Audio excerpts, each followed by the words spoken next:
Disculpa. Ya. Buenas tardes con todos. Bienvenidos a esta nueva edición de Comparte Ciencias, tópicos de biología y salud pública, organizada desde la Universidad Nacional Mayor de San Marcos. Mi nombre es Jacqueline Ruiz, soy estudiante de microbiología y parasitología de la Universidad Nacional Mayor de San Marcos. Para esta transmisión tengo el agrado de estar acompañada de mi compañera Lucero Alba, quien es también estudiante de microbiología y parasitología de la misma casa de estudio. A su vez, Lucero también es coordinadora en Lima de esta nueva edición de Comparte Ciencias. En primer lugar, quisiera agradecer a nuestro ponente del día de hoy, Julio León, por su disposición a participar en esta transmisión de conocimiento. Para comenzar, quisiera dar una breve introducción sobre Comparte Ciencias para aquellos que nos acompañan por primera vez. Bueno, Comparte Ciencias es una iniciativa de Científicos.p que se inició en el 2012 con el objetivo de crear un nexo entre la comunidad estudiantil en Perú con aquellos estudiantes o investigadores que se encuentran estudiando o trabajando en Perú y en el extranjero, a través pues de una serie de ponencias de calidad brindadas por especialistas en diversas áreas de investigación con mucha relevancia en la actualidad. En Científico.p también creemos que la transmisión de conocimientos y experiencia es fundamental. Asimismo, las ediciones anteriores de Comparte Ciencias se han llevado a cabo en la UNI, en la Universidad Nacional de Trujillo, en la Universidad Nacional San Agustín de Arequipa, en la Universidad Nacional Mayor de San Marcos y en la Universidad Privada Cayetano Heredia, recibiendo una gran acogida por parte de la comunidad estudiantil. Bueno, en esta ocasión, debido a la coyuntura actual que venimos afrontando, la interacción entre los participantes será en su totalidad vía online, con una serie de conferencias acerca de biología y salud pública. Es por eso que le traemos a nuestro invitado, Julio León, quien es científico investigador en el Instituto de Riken, en Japón, quien nos hablará sobre descifrando las redes de regulación genética que controlan los cambios celulares en el envejecimiento. Bueno, antes de dar el paso a nuestro ponente, quisiera dar una breve introducción acerca de su amplia carrera. Bueno, Julio es biólogo egresado de la Universidad Nacional de Trujillo. Asimismo, tuvo la oportunidad de realizar sus estudios de maestría y doctorado en la Universidad de Kyushu, en Japón, gracias a la beca Mombuso, otorgada por el gobierno japonés. Asimismo, obtuvo la maestría de señalización celular y el PhD en genómica funcional.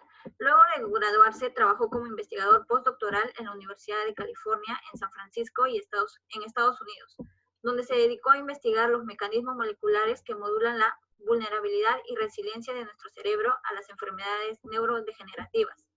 Actualmente trabaja como científico investigador en el Instituto de Riken de Japón. Cuenta con amplia experiencia en el ámbito de biología molecular, neurobiología y bioinformática.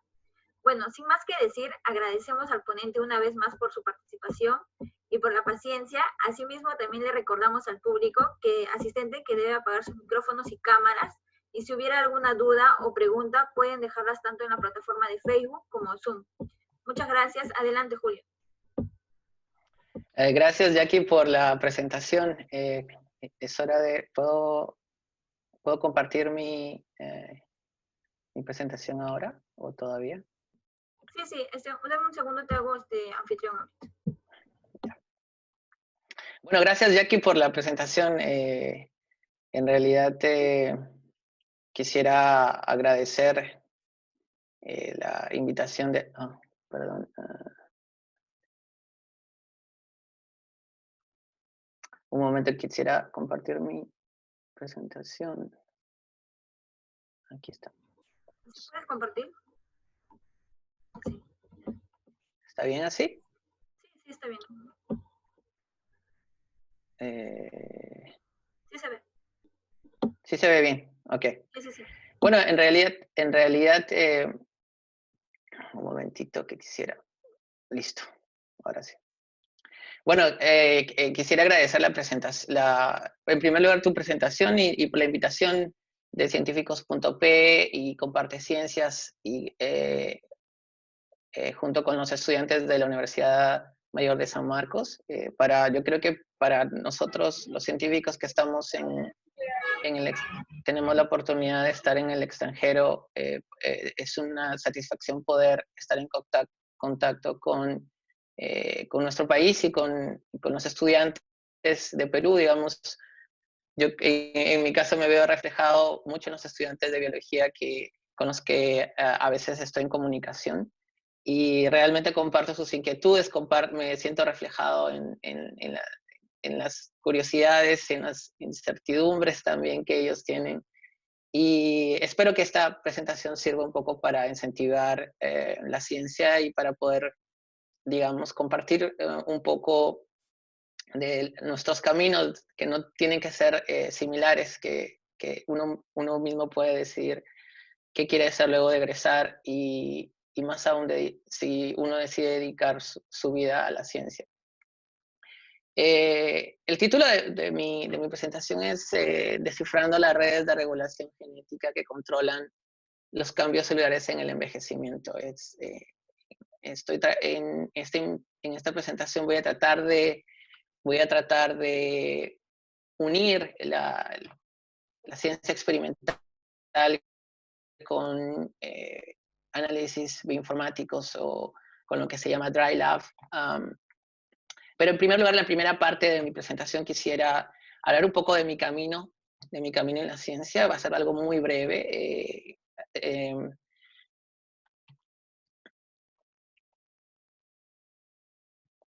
Digamos, lo que les decía al comienzo, cada persona puede decidir qué hacer con su vida y tiene la capacidad y la decisión, digamos, de poder tomar y poder caminar en distintos rumbos en su profesión y en el lugar que quiere vivir también.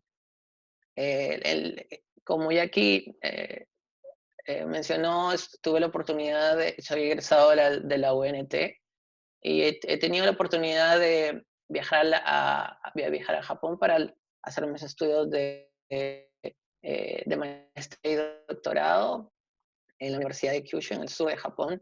Tuve la oportunidad de trabajar en investigación de la señalización celular, especialmente de la insulina en neuronas, la reparación del ADN y función de la mitocondria, función mitocondrial en el cerebro, del rol que juega las mitocondrias en nuestra función cerebral.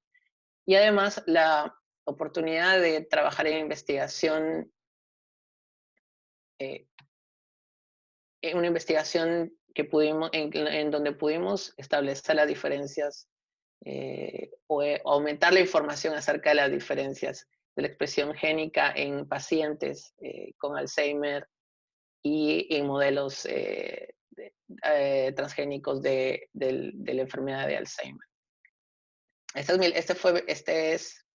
Fue o es mi laboratorio de la Universidad de Kyushu, donde me gradué.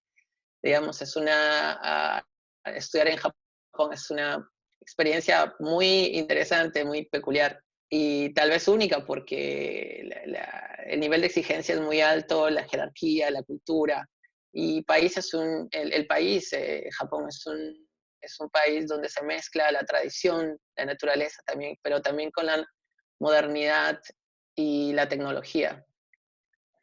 En mi investigación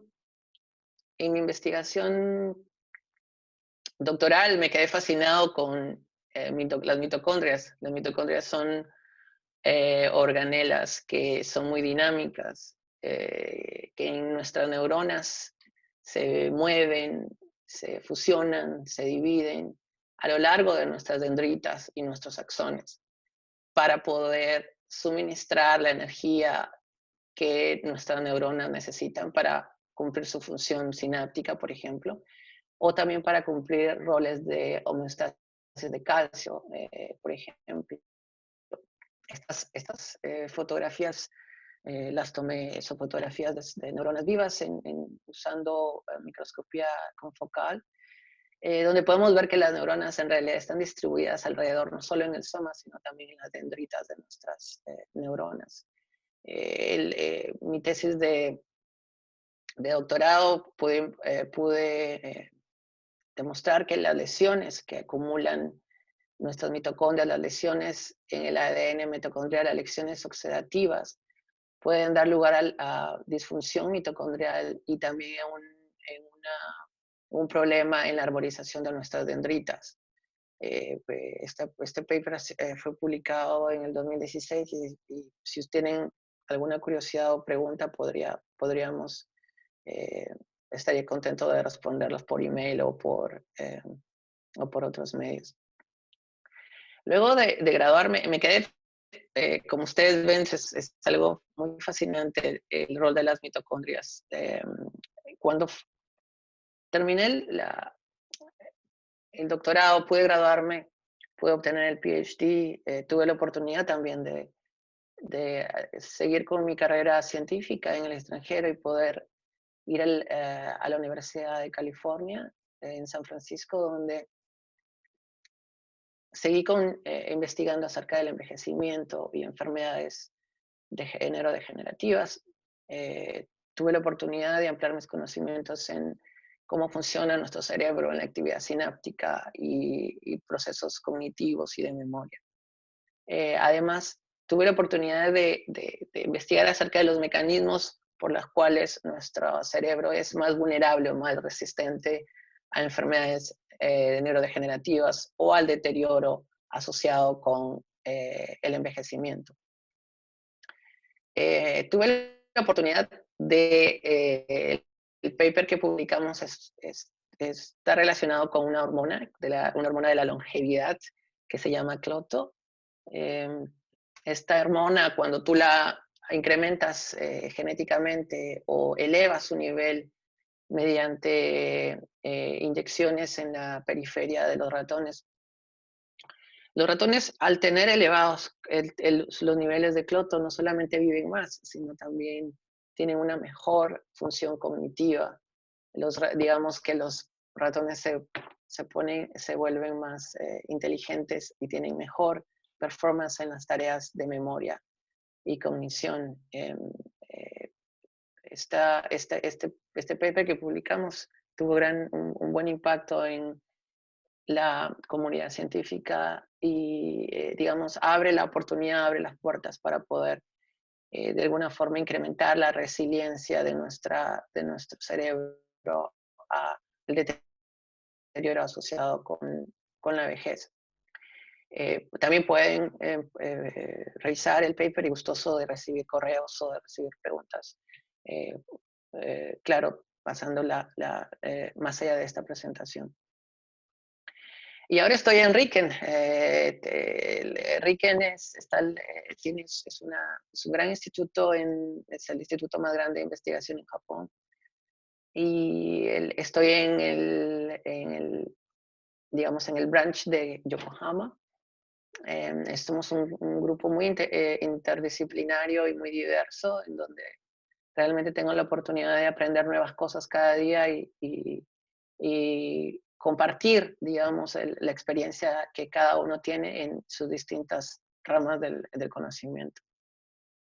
Dentro de todas estas banderitas, también hay una banderita peruana y una banderita colombiana, que digamos, creo que somos los únicos sudamericanos en la unidad. Y estamos en realidad nos sentimos muy orgullosos de poder tener presencia en este instituto de investigación. ¿Por qué estudio el envejecimiento? El envejecimiento es el mayor factor de riesgo para desarrollar enfermedades degenerativas. Aquí en esta gráfica ustedes pueden ver la prevalencia de demencia, que aumenta a medida que nos hacemos mayores. Esta gráfica representa las mayores regiones en el mundo y, digamos, si vamos a Latinoamérica, no nos ubicamos en una posición muy esperanzadora, muy expectante, que digamos, en esta gráfica. Hay un nuevo caso de demencia en el mundo cada 4 o 5 segundos. La edad o hacernos mayores, envejecer, nos hace vulnerables a otro tipo de enfermedades como el cáncer. Nuestro sistema inmune se debilita, somos más vulnerables también a enfermedades infecciosas, por ejemplo el COVID. Pero me pregunto y nos preguntamos, ¿es el deterioro asociado al envejecimiento inevitable? ¿Existe realmente un reloj que nos indica o que nos indica que no podemos vivir más o que no podemos seguir siendo saludables. Yo creo que el envejecimiento es un proceso que se puede evitar. Me corrijo, el deterioro asociado al envejecimiento es un proceso que se puede evitar. Esta foto la tomé hace muchos años en el sur de Kyushu, donde un grupo de amigos japoneses estaban jugando shogi, que digamos es el ajedrez japonés. Estos ancianos tenían una vitalidad increíble y estaban riéndose, conversando, jugando, y es increíble cómo a pesar de su avanzada edad podrían mostrar esa vitalidad y esa energía que, me hizo pensar aún más acerca de los procesos del envejecimiento. Entonces hablemos de la longevidad, hablemos del envejecimiento y de la longevidad en el mundo animal. Digamos, el mundo animal nos indica que hay una especie de correlación entre la masa muscular, entre la masa corporal y la longevidad. Digamos que animales más grandes viven más y animales más pequeños tienden a vivir menos. Y claro, no podemos decir hay una correspondencia o hay una diferencia genética entre estos animales. Por eso es que de ahí la diferencia en su capacidad de vivir más. Pero digamos, esta regla de mayor masa y mayor longevidad no es de todo cierta, no se cumple en todos los casos. Y si hablamos de genética, podemos mostrar que la longevidad es muy variable, incluso en animales altamente relacionados genéticamente. Por ejemplo, tenemos un ratón que puede vivir hasta 2 años, y tenemos una rata topo que puede vivir alrededor de 30 años. Estamos hablando de 15 veces mayor expectativa de vida en organismos que son altamente genéticamente relacionados. Y es más, el mundo animal nos muestra que, por ejemplo, en estas hormigas de esta especie de Leish's niger, que tiene, en realidad, esta hormiga trabajadora comparte el mismo genoma que la reina. Sin embargo, la reina puede vivir más de 30 años, mientras que la hormiga trabajadora puede vivir solamente 1 año. Entonces nos hace pensar que la longevidad es muy variable. Entonces diremos, dejemos de hablar de animales, ¿qué pasa con los seres humanos? En realidad la expectativa de vida en el mundo es de 71 años, más o menos. Creo que en el Perú es alrededor de 76 años. Pero hay personas que pueden vivir, por ejemplo, esta abuela francesa pudo cumplir sus 121 años. Estamos hablando de más de 50 años más que el promedio de vida mundial. Entonces, podríamos decir que la longevidad y el deterioro asociado a la vejez son procesos que pueden ser modificables, que son en realidad variables y que no tenemos no hay en realidad pruebas exactas para pensar que en realidad tendríamos que deteriorarnos con el paso de los años. Todos tenemos en nuestra familia abuelos y podemos ver la diferencia en algunos de ellos. Algunos están cognitivamente están muy bien, se mueven muy bien, mientras que otros a los 70 ya están llenos de enfermedades. Entonces, tenemos que tener en cuenta que el deterioro asociado con el envejecimiento es modificable, es un proceso que se puede modificar. Entonces, para poder entender y poder llevar soluciones, que es lo que queremos los científicos, a través de nuestras investigaciones o a través de incrementando el conocimiento de nuestro sistema biológico, para poder hacer eso, tenemos que primero investigar los mecanismos del envejecimiento o los mecanismos moleculares del envejecimiento, los procesos celulares que cambian cuando envejecemos. Uno de los principales marcadores del envejecimiento son, por ejemplo, el término de nuestras células madre que dejan de producirse. Hay un problema en la intercomunicación celular también a medida que envejecemos. Hay inestabilidad genómica. Hay el acortamiento de los telómeros, que en realidad son secuencias que están al final de nuestros cromosomas, son secuencias no codificantes y, digamos, estabilizan nuestra cromatina. También existen alteraciones epigenéticas, hay pérdida de la homeostasis de proteínas, digamos, las proteínas se empiezan a agregar, las proteínas se empiezan a acumular y a modificar. También hay nuestro sistema de regulación de procesamiento de moléculas energéticas como la glucosa cambian. Ahí existe también una de las principales mecanismos que son prevalentes a medida que envejecemos es la disfunción mitocondrial. Y de lo que vamos a hablar hoy es otro de los pilares del envejecimiento es la acumulación de células senescentes. Pero, ¿qué son las células senescentes y cómo emergen? Digamos, tenemos las células de nuestro organismo, pueden acumular tal nivel de daño celular. Por ejemplo, estábamos hablando de disfunción mitocondrial, de atrición del telómero, y pueden conducirlos a convertirse en células senescentes. Pero, ¿qué son las células senescentes en más detalle? Las células senescentes son células que ya no se pueden dividir más y entran en un estado de quiescencia, las células dejan de dividirse.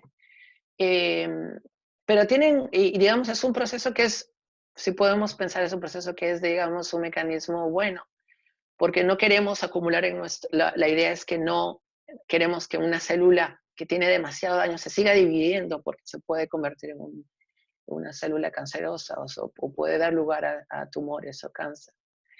El problema es que la senescencia, que es un mecanismo que puede ser bueno, el problema es que las células senescentes no solamente se dejan de dividirse, sino también,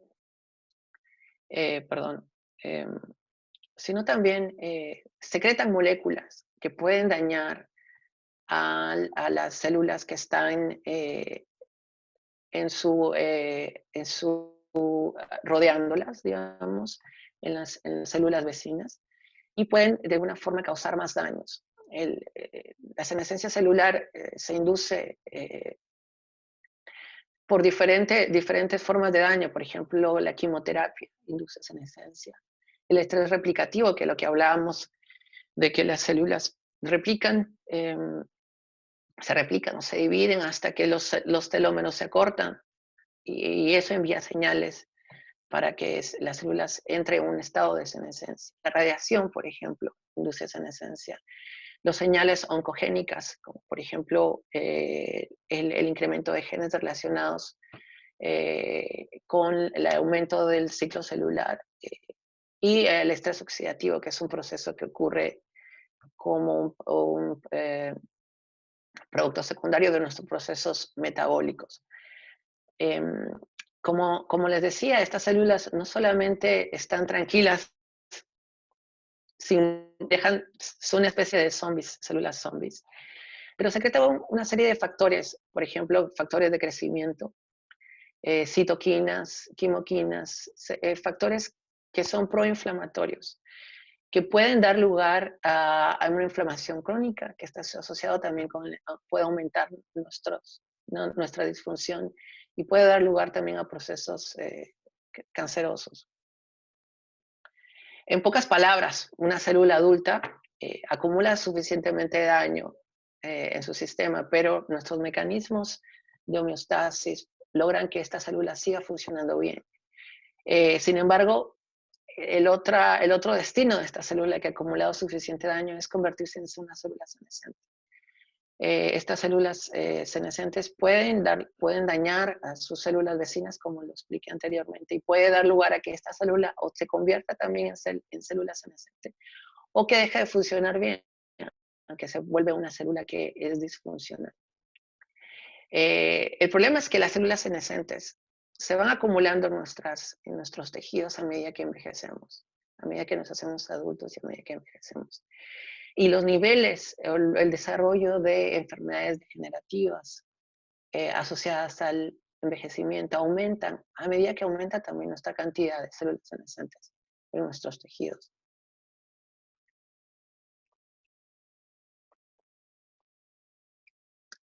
Entonces, el objetivo de mi investigación, Enrique, digamos, estoy 1 año y medio ya desde que estoy aquí, es poder entender mejor las redes regulatorias, las redes genéticas que regulan o que controlan la senescencia. De manera que podamos solamente, podemos modificar o podemos encontrar dianas terapéuticas o terapias que modifiquen los aspectos nocivos de la senescencia, de manera que podamos modular a la célula senescente y poder, digamos, evitar evitar o hacer más lento este deterioro que viene con el envejecimiento. Pero estamos hablando de redes de función genética o de genes. Y digamos, ahora entramos un poco más más en detalle a la biología y espero que los estudiantes de biología de la San Marcos recuerden sus clases de biología molecular o biología celular. Y las personas que no son biólogos, espero poder explicar de una forma sencilla cómo funciona la regulación de la expresión génica en nuestro organismo. Digamos, esto es una secuencia de ADN que tiene información de este gen, por ejemplo. Y el ADN en realidad son cadenas que se están empaquetando en nucleosomas, que digamos, este es un paquete son, digamos, hectámeros de proteínas en las que, digamos, el ADN se enrolla. Y existe un complejo enzimático que se forma en el nivel, alrededor del promotor y del gen para poder llevar a cabo la expresión, digamos, de este gen, que es en realidad la transcripción de la información genética en moléculas de ARN. Tenemos en este proceso interviene la enzima, las ARN polimerasas, existen los factores de transcripción que en realidad son muy importantes para poder activar o desactivar ciertos genes o para poder incrementar los niveles de transcripción de un gen.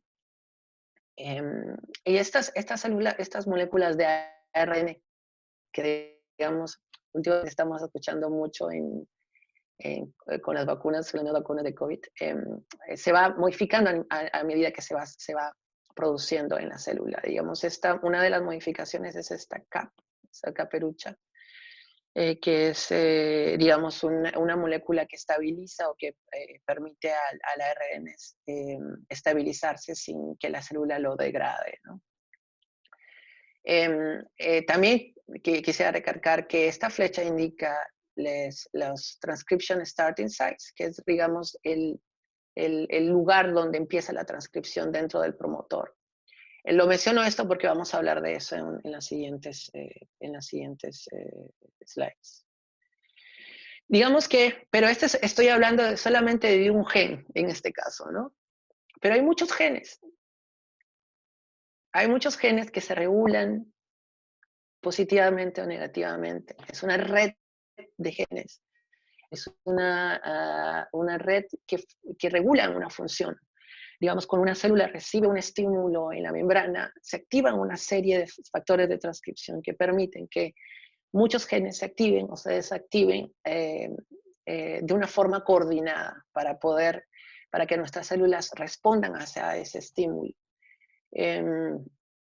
Por ejemplo, tenemos que este factor de transcripción A permite que el gen B se active.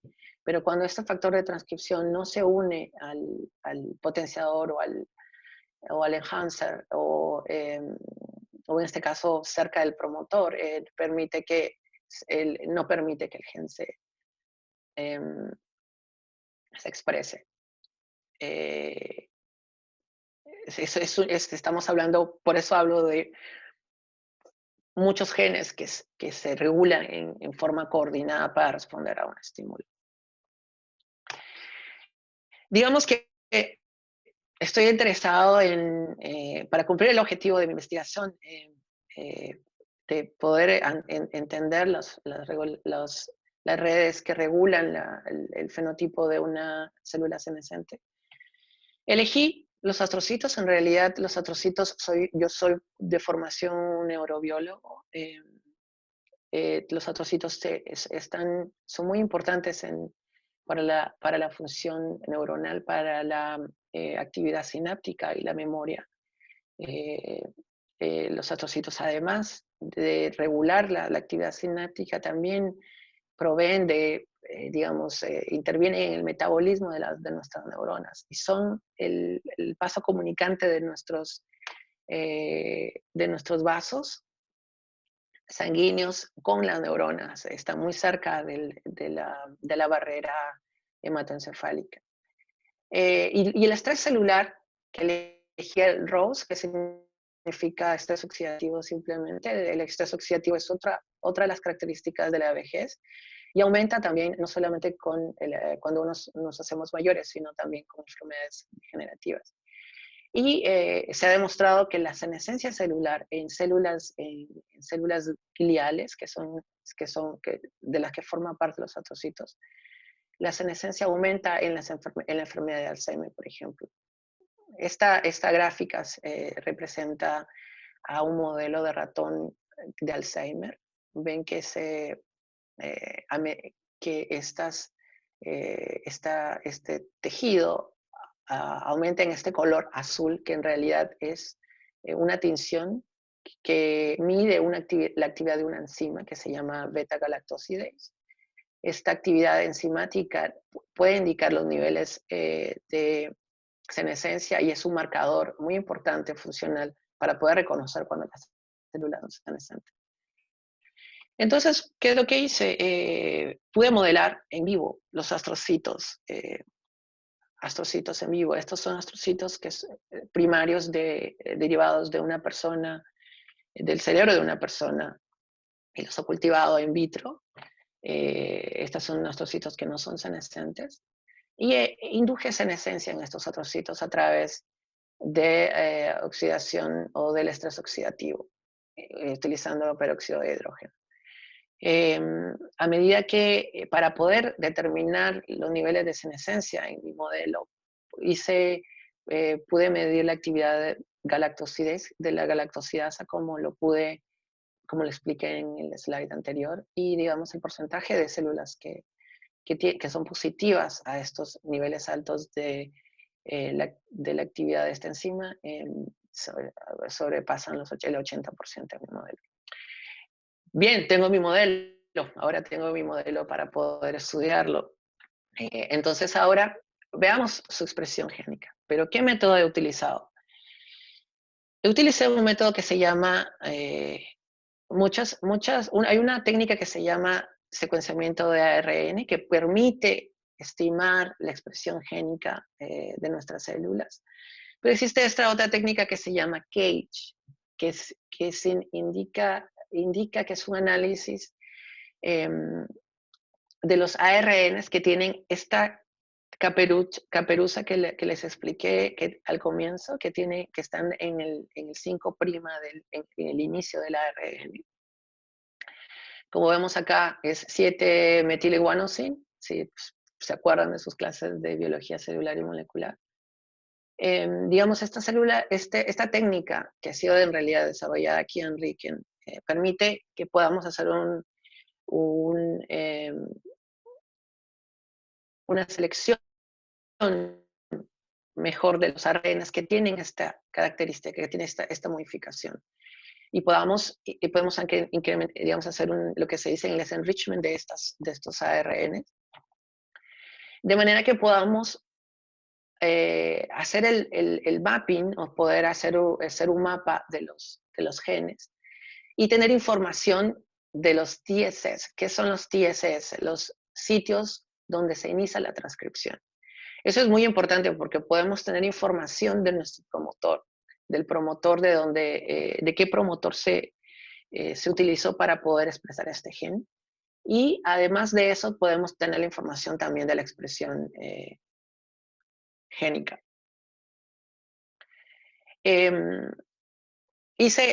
Hice este análisis de Cage para comparar mis astrocitos adultos de mis astrocitos senescentes. Y digamos, ¿cómo puedo visualizar miles de genes que cambian hacia arriba o hacia abajo en una gráfica de 2 dimensiones? Este es un análisis de los principales componentes que se llama, que parece difícil de entender, pero en realidad es algo muy sencillo. Básicamente es un método de reducción de dimensiones, que quiere decir que cada dimensión es un gen. Y si tenemos que plotear, hacer una gráfica con cada gen, tendremos miles de gráficas. Pero ¿cómo podemos sumar y hacer un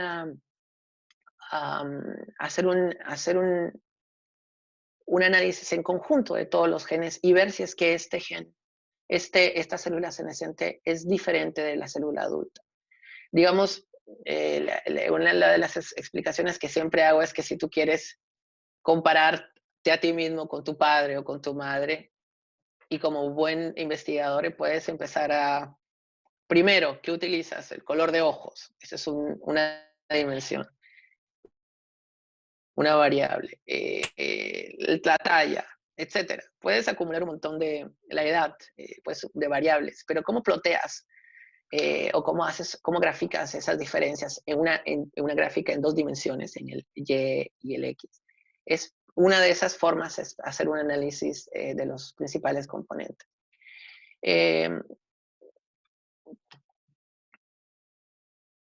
Digamos, vemos que en este caso en círculos tenemos los astrocitos que de ser normales pasaron a senescentes. Vemos que hay un cambio si comparamos su perfil de expresión génica. Y además de los astrocitos también utilicé otras células que son fibroblastos, que son células de la periferia de nuestro cuerpo, y también induje senescencia en ellos. No voy a hablar mucho de los fibroblastos por el tiempo limitado que tenemos en esta presentación, pero digamos, vemos que si tomamos en conjunto todo el perfil de expresión génica, estas células estas células que no son senescentes, se distinguen de las que son senescentes mediante la distancia en esta gráfica de los principales componentes. Y vemos que en realidad la mayor separación entre estos dos datos es la varianza o las diferencias que hay, que se explica por ser diferentes tipos celulares. Uno es astrocito y el otro es fibroblasto. Entonces la cantidad, el perfil de expresión génica entre un astrocito y un fibroblasto es mucho mayor. La diferencia, si comparamos en el nivel de expresión de sus genes, es mucho mayor que si comparamos el estado celular del mismo astrocito, por ejemplo, de un adulto a un senescente, de un normal a un senescente. Bueno, vamos entrando un poco más dentro de bioinformática. Espero que no sea tan complicado. Entonces, también hice pude cuantificar los genes que se expresan hacia arriba y los genes que se expresan hacia abajo. Mejor dicho, los genes que se activan más y los que se inhiben más. Estos pequeños puntos se representan un gen. Y este gen, los que están en verde, quiere decir que su actividad o su expresión aumentó con la senescencia. Y en anaranjado vemos que estos genes en realidad disminuyeron la expresión de estos genes, disminuyeron con la senescencia. En este análisis transcriptómico, he podido determinar que una de las principales rutas moleculares que se activan en los astrocitos cuando se convierten en senescentes debido a la exposición crónica a estrés oxidativo es la activación de esta axis, el P53, P21. El P53, el P21, en realidad este es el gen que codifica CDKN1A, que codifica esta proteína. Y esta proteína está implicada en la inhibición de estas otras moléculas que son CDK4 y CDK1, que son ciclinas que son importantes para que una célula siga proliferando. Digamos, en verde podemos ver que son más de 1.300 genes que aumentan con la senescencia. Son más de 2.000 genes que disminuyen, cuya expresión disminuye con la senescencia. Y aquí tenemos en gris, son células NS, significa que su variación en la expresión es no significativa. Quiere decir que hacemos una comparación estadística para poder determinar la variación de la expresión génica. Digamos, en sílico también, utilizando esta información genética, podemos determinar los principales mecanismos que cambian con la senescencia. Digamos, hay herramientas de bioinformática que nos permite determinar cuáles son las posibles rutas metabólicas o rutas celulares, biológicas, que se activan o se desactivan con la senescencia. Por ejemplo, la oxidación fosforilativa, la actividad mitocondrial aumenta con la senescencia y, por ejemplo, el ciclo celular disminuye. Y esto lo podemos inferir mediante el análisis de la expresión de sus genes en total, ¿no? Como conjunto. En conclusión, determiné que utilizando este análisis, la senescencia permite la inhibición del ciclo celular y induce la inhibición de la replicación del ADN. Además, se inhibe los mecanismos de reparación del ADN, hay una remodelación de la cromatina, y también existe aumento de la superficie celular, es algo muy interesante, y además del aumento de la biogénesis mitocondrial. Y acá están las redes de las que estábamos hablando.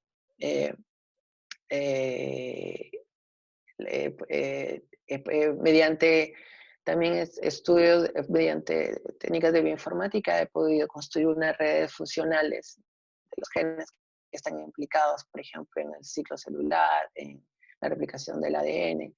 Y estos cuadritos que ven acá son factores de transcripción. Son alrededor de 50 factores de transcripción que hemos identificado que podrían estar modulando el fenotipo de la senescencia.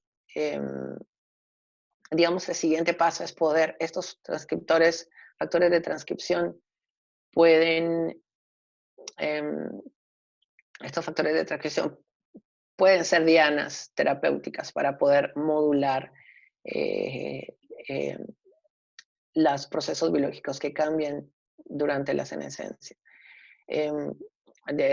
Digamos, el siguiente paso es poder modificarlos, por ejemplo, con CRISPR, con la técnica de CRISPR, modificar estos factores de transcripción para poder validar si controlan ciertos aspectos de la senescencia y poder utilizar esto como dianas y como dianas terapéuticas para poder modular los aspectos nocivos de la senescencia, que es nuestro gol. Entonces, parece que vamos por buen camino. Pero existe un problema, que en realidad mi sistema es un sistema in vitro uniforme de solo un tipo celular.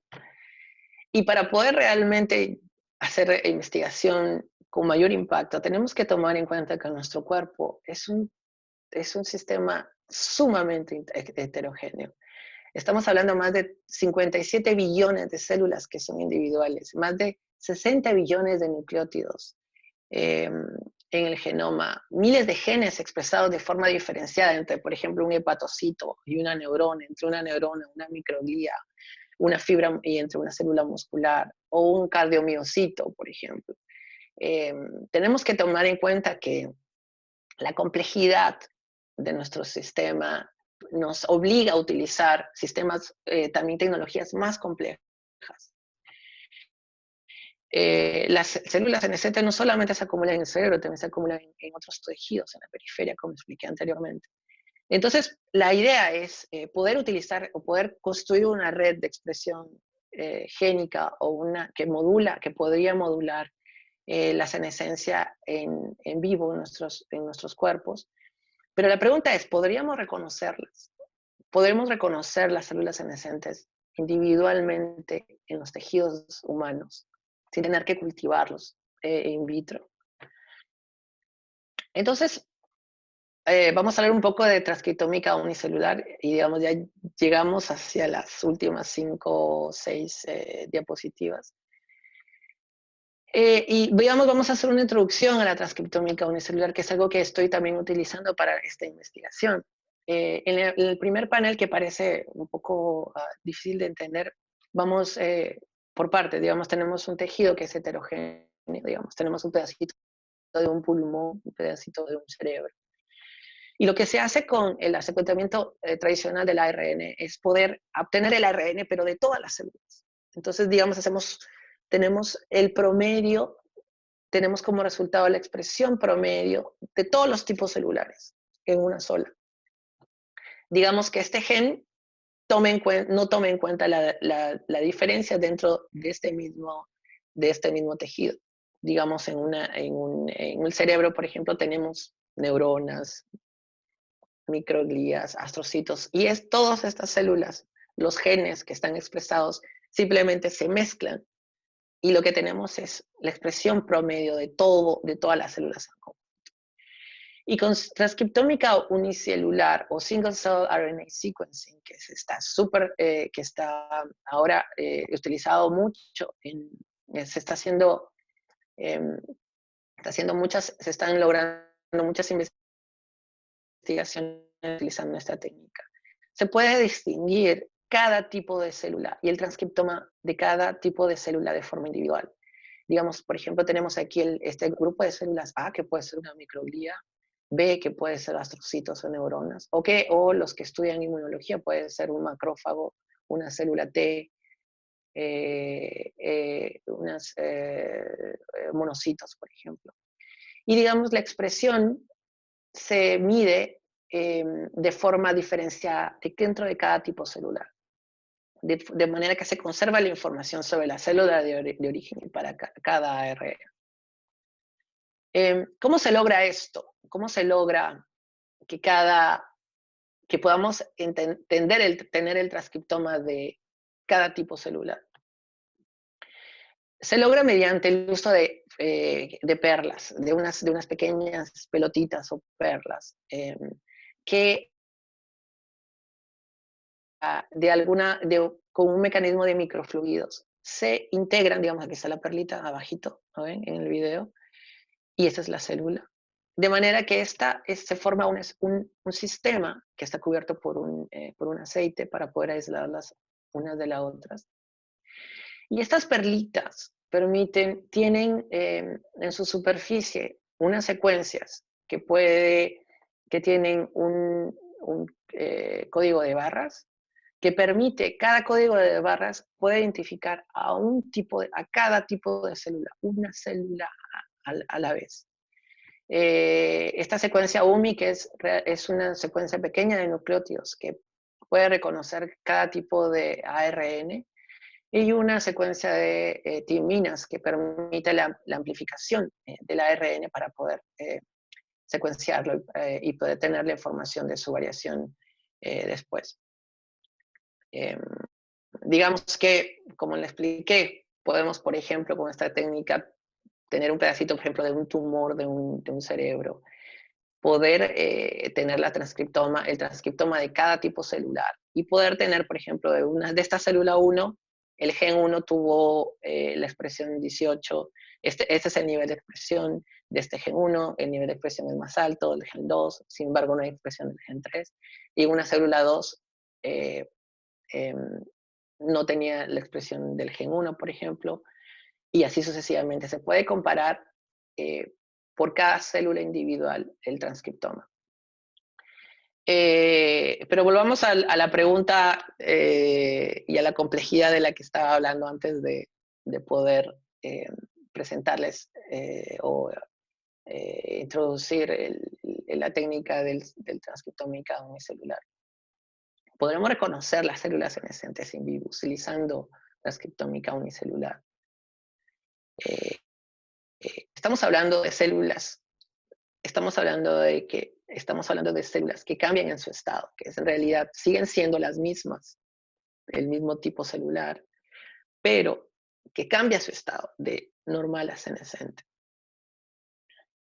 Entonces, la bioinformática nos permite utilizar otro tipo de datos que están publicados y que se tiene acceso para la comunidad científica. Y digamos, en este paper publicado en Nature Neuroscience, hicieron un perfil transcriptómico de los ratones que son jóvenes y que están envejeciendo. Entonces, como yo estoy interesado en los astrocitos, pude obtener los datos de cada astrocito, de los astrocitos. Estos son marcadores marcadores astrocíticos que indican más o menos que el análisis que estoy haciendo está ocurriendo en las células correctas. Estos son los astrocitos utilizando transcriptómica unicelular en astrocitos que tienen 2 o 3 meses y astrocitos que tienen 22 meses de edad. Como vemos, las células que están en verde, que representan a las más viejas, a los astrocitos que han sido aislados de los ratones mayores o viejos, no se diferencian mucho en su perfil transcriptómico de los astrocitos que son más jóvenes. Básicamente, UMAP es una técnica también de reducción de dimensiones. Y cada círculo aquí, si se preguntan qué es eso, porque yo me hacía también esa pregunta cuando veía este tipo de gráficas. Cada puntito es una célula. Cada puntito es una célula y, digamos, se distribuye dentro de este sistema de reducción de dimensiones en base a su perfil transcriptómico. Y estos son los clústeres, digamos, he podido identificar más de 10 astrocitos diferentes en el cerebro de estos ratones. Entonces, utilizando en los marcadores que pude obtener o que pude lograr con mi análisis de Cage, he podido identificar y utilizando más de 150 genes que se expresan diferenciadamente entre astrocitos no senescentes y senescentes, he podido identificar el subtipo celular que podrían ser células senescentes. Digamos, estos son datos preliminares y necesitan corroboración y mayor evidencia. Pero más o menos he determinado que, por ejemplo, estos tipos celulares se acumulan mayoritariamente en el conglomerado de células número 8, el clúster número 8. Y digamos, a partir de ahí se pueden hacer otro tipo de análisis que pueden en realidad abrir nuestras perspectivas de investigación utilizando esta información sobre células senescentes de manera individual. Por ejemplo, podemos hacer un análisis de interacción del ligando y el receptor. Por ejemplo, en este análisis preliminar he podido encontrar que las células que en mi sistema son senescentes tienen mayor cantidad de conexiones con las neuronas, en comparación con los astrocitos que no son senescentes. Entonces, podríamos decir que los astrocitos senescentes se comunican más con las neuronas, pero ¿para qué? O digamos, es algo, asumimos que es algo que es nocivo, pero podríamos, abre el campo para ampliar nuestra investigación y poder descifrar los mecanismos que pueden estar ocasionando la acumulación de astrocitos senescentes en nuestro cerebro. Bueno, espero que esta es una de las últimas diapositivas de mi presentación. Y feliz y espero responder a sus preguntas, pero sí, antes de terminar quisiera hacer esta reflexión de que es cierto, sin ciencia no hay futuro, o mejor dicho, sin ciencia nuestro futuro no es muy esperanzador, por decirlo de alguna manera. Después que tenemos que pensar que con ciencia podemos construir un futuro mejor en nuestro país. Estoy ya en contestar sus preguntas y comentarios. Gracias.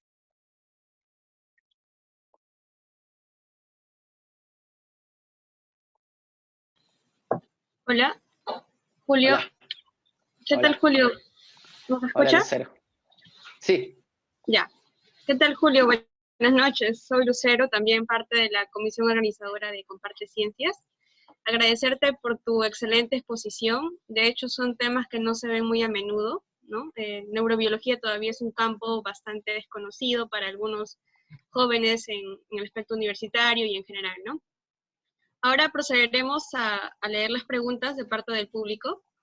Lo primero es, preguntarnos qué metodologías para la construcción de redes génicas han empleado en los estudios que has mencionado.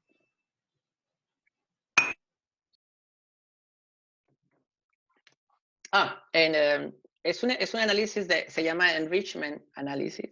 Básicamente, lo que se hace primero es, tenemos una base de datos en la que se ha determinado, por ejemplo, que ciertos genes, por ejemplo, digamos son 10, 15 genes, aumentan cuando, por ejemplo, tenemos más oxidación fosforilativa. Este es el patrón para poder reconocer de que existe fosforilación oxidativa, de que pudo aumentar. También podemos, mediante toda la información que tenemos de muchas investigaciones, podemos determinar que, por ejemplo, 100 genes están involucrados en la proliferación celular. Digamos, dentro de esos 10 o 100 genes que estoy dando como ejemplo, pueden haber genes que es en común entre estos dos pathways, digamos, entre estos dos vías, rutas celulares, rutas biológicas. Entonces, lo que hacemos es construir un algoritmo haciendo estadística y a construir un algoritmo que más o menos podemos conectar los principales genes y las principales rutas metabólicas y además podemos determinar mediante también modelos matemáticos los posibles factores de transcripción que podrían estar controlando estas redes. Digamos, hay unos que se llaman motif, que son, digamos, secuencias que son comunes para ciertos factores de transcripción, que pueden regular diversos genes en realidad. Entonces, mediante estos modelos y mediante la bioinformática podemos ir construyendo esta red de expresión génica. Claro, de hecho, la informática nos va a permitir reconocer algunos marcadores genéticos, ¿no? Muchos lo mencionaste, marcadores genéticos identificados en células de envejecimiento. La siguiente pregunta sería si se puede revertir la acumulación de radicales libres en estas células senescentes. Esa es una muy buena pregunta y en realidad a eso voy. Digamos, el incremento de radicales libres en las células en general tienen como mayor como mayor fuente la actividad mitocondrial. Digamos, en la cadena transportadora de electrones, los electrones hay una falla, siempre hay una falla dentro del transporte y los electrones escapan de la cadena y pueden generar, por ejemplo, el radical oxidril, el radical oxidril, que es un radical muy reactivo. Digamos, las células senescentes acumulan más mitocondrias que están muy activas y que, por lo tanto, generan más radicales libres y más estrés oxidativo. Una de las formas que estamos pensando es poder inhibir los factores de transcripción o poder modular los factores de transcripción que controlan a los genes que están siendo activados dentro de las células senescentes para que pueda haber más incremento de la masa de mitocondrias o más actividad mitocondrial. Eso podría ser una forma que es en la que estamos pensando, una de las formas o estrategias terapéuticas.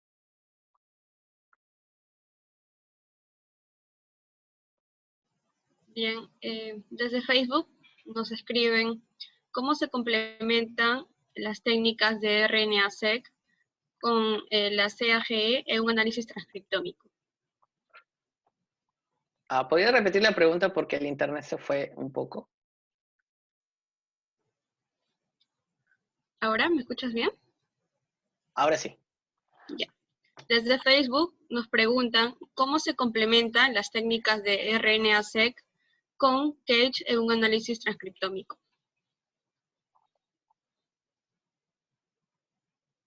Ajá, muy buena pregunta también. Digamos, CAGE es lo mismo que hacer RNA-seq. Es básicamente muy similar. La diferencia es que con el CAGE tenemos información sobre el sitio donde empieza la transcripción del ARN. Digamos, podríamos tener información del promotor que se está usando, de la secuencia promotora. Y además también CAGE permite identificar aquellos otros ARNs que no se pueden identificar con ARN-seq. CAGE puede, por ejemplo, identificar a esos ARNs que son productos de la unión entre un enhancer o un potenciador y el promotor, que se llaman eRNAs.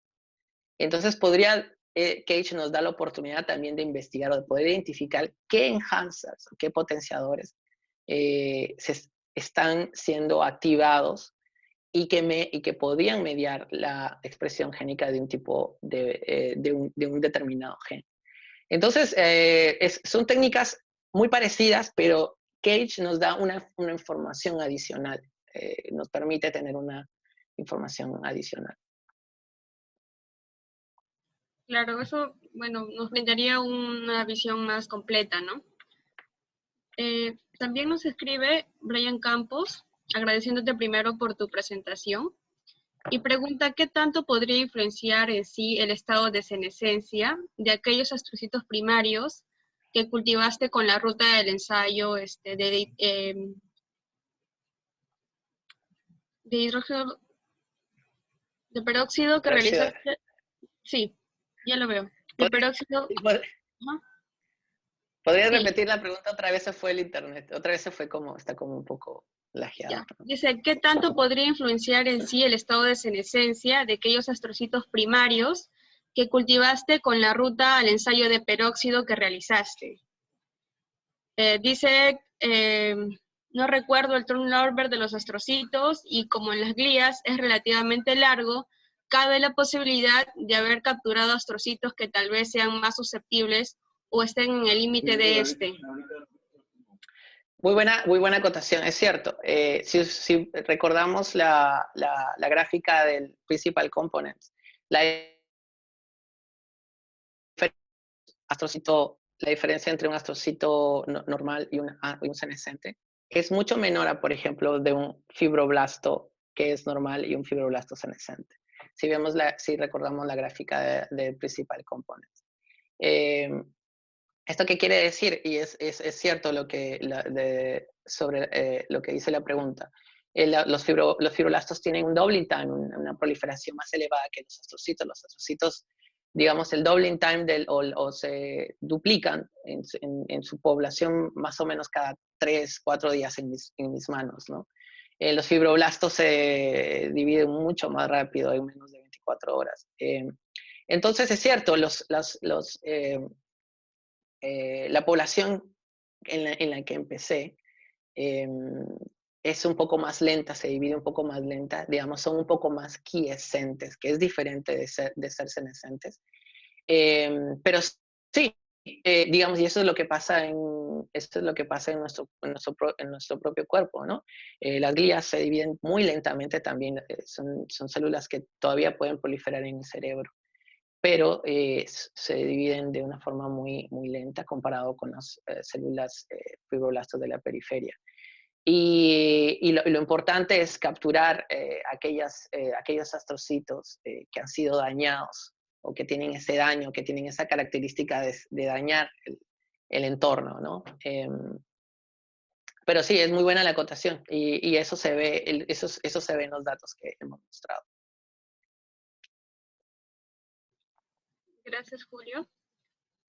También preguntan cuál fue el criterio que usaste para establecer tu línea de corte para determinar qué son diferencialmente expresos los genes, o imagino qué tan diferente es la expresión de estos genes, ¿no?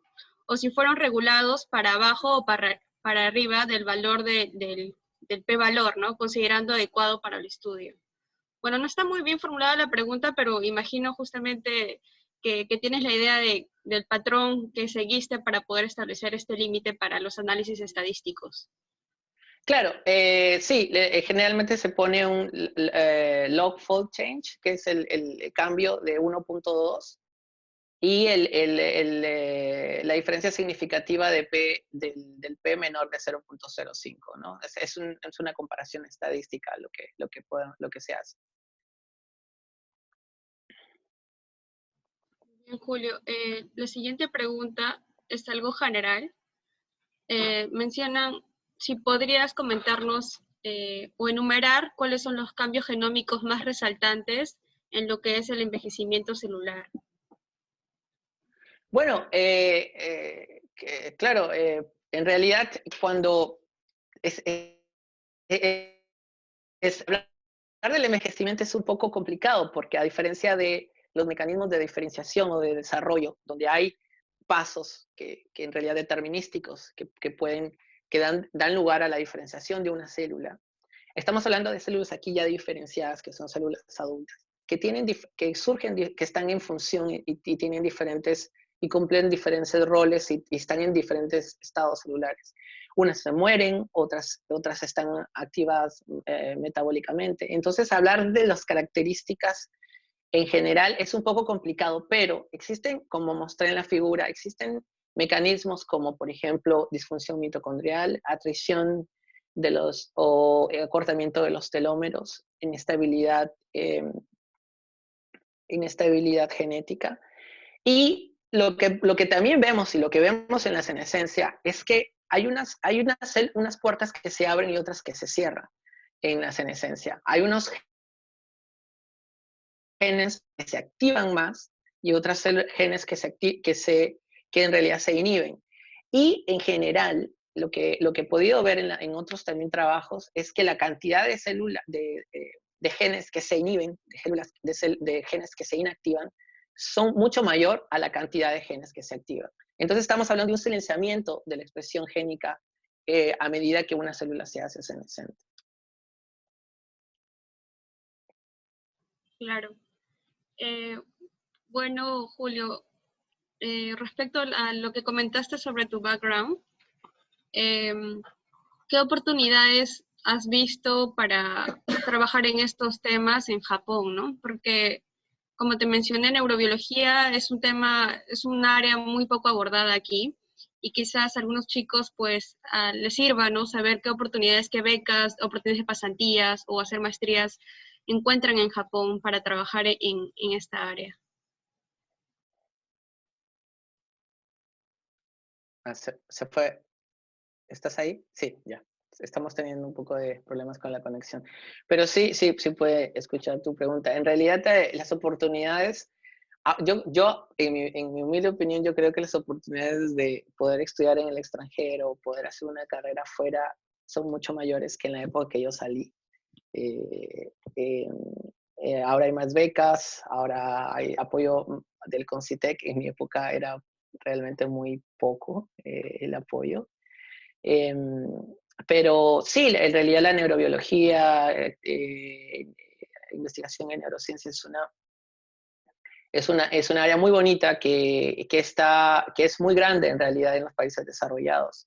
Digamos, a medida que aumenta la expectativa de vida, también aumentan las enfermedades asociadas al envejecimiento también. Entonces los países desarrollados están tratando de encontrar de investigar y poder encontrar mejores terapias o mejores estrategias. Oportunidades hay en Japón, en Alemania, en Estados Unidos, en donde, como digo, depende del camino que quieran seguir, del camino que cada uno quiera construir en su carrera como científico. Pero les recomendaría mucho la neurobiología. Laboratorios hay muchos, hay muchos. Es tan grande la investigación en neurobiología como en cáncer, por ejemplo. Así que no es menor. La investigación en neurobiología o en neurociencia no es menor en los países un poco más avanzados en la ciencia. Gracias, Julio. Finalmente, respecto a la exposición del tópico, preguntan, cuando mencionaste sobre la existencia de organismos que tienen un envejecimiento rápido, ¿qué posibles factores podrían influir en ello, no? Factores ambientales, de estrés. Exactamente, es algo muy, muy interesante. Y esa pregunta realmente nos las hacemos todos. ¿Qué hace que un organismo, o que, por ejemplo, que un organismo que tiene la misma información genética, la misma composición genética, o muy parecida, unos vivan más y otros menos? ¿Qué factores, qué modificaciones epigenéticas, qué plasticidad hay dentro de cada célula para poder sobrevivir y poder reparar daños que ocurren a medida que nos vamos envejeciendo? Una de las posibles teorías en las que pienso es que a medida que también vamos envejeciendo, nuestras células van acumulando mutaciones dentro de los genes. Entonces, es posible que muchas de esas mutaciones sean malas, que nos den, nos permitan o nos inhiban la capacidad de poder reparar daños, daños celulares, pero podría ser que hay otros tipos de mutaciones que en realidad son benéficas, que son buenas y que nos permiten aumentar nuestra capacidad de sobrellevar al estrés celular, ¿no? Eso podría ser una especie es una teoría, pero en realidad por eso se hace transcriptómica unicelular. Estamos investigando, en RIKEN también estamos investigando a las personas que son los centenarios, las personas que viven más de 110 años, que es una población relativamente alta en Japón. Entonces también estamos haciendo transcriptómica unicelular en estas personas para poder descifrar qué pasa, ¿no? ¿Por qué mi abuela tiene 90 años y está súper bien y la abuela de mi amigo ya a las 60, 70 años está llena de Alzheimer o tiene cáncer? Es algo que realmente necesitamos descubrir para poder llevar terapias efectivas a las enfermedades. Gracias, Julio. Y algo que podría estar relacionado también justamente a estos factores que pueden influir es quizás un ambiente inflamatorio, ¿no? Y por ello uno de los participantes pregunta, ¿cómo distingues astrocitos reactivos que usualmente producen factores proinflamatorios durante estos procesos de astrocitos en sí destinados a generar la senescencia, ¿no? Si son procesos excluyentes o si uno podría afectar al otro, si existe una correlación entre ambos. Es una muy buena pregunta. En realidad, la senescencia en astrocitos es algo relativamente nuevo en el área de la neurobiología. generalmente se hablaba antes de los astrocitos reactivos, que en realidad son astrocitos que se vuelven más proinflamatorios cuando, por ejemplo, tenemos Alzheimer o cuando vamos envejeciendo. Investigaciones recientes han determinado que dentro de estos astrocitos que son proinflamatorios existen subtipos celulares. Una de las características también de los astrocitos reactivos es que hay una gliosis, hay una proliferación de estos astrocitos. A diferencia de los astrocitos que son senescentes, que en realidad dejan de dividirse. Dejan de dividirse y se convierten en básicamente son quiescentes. Entonces, esta es una forma de distinguirlos, pero también hay un nivel de mecanismos en común o de características o de fenotipos en común entre los astrogliosis y la senescencia de astrocitos. Hay mecanismos que son en común y que en realidad este tipo de investigaciones además sirve para poder tener una investigación más fina de los cambios en los estados de los astrocitos. Esa es una muy buena pregunta y digamos es una de las cosas que estamos discutiendo y que se tienen que abordar, que estamos abordando también en esta investigación.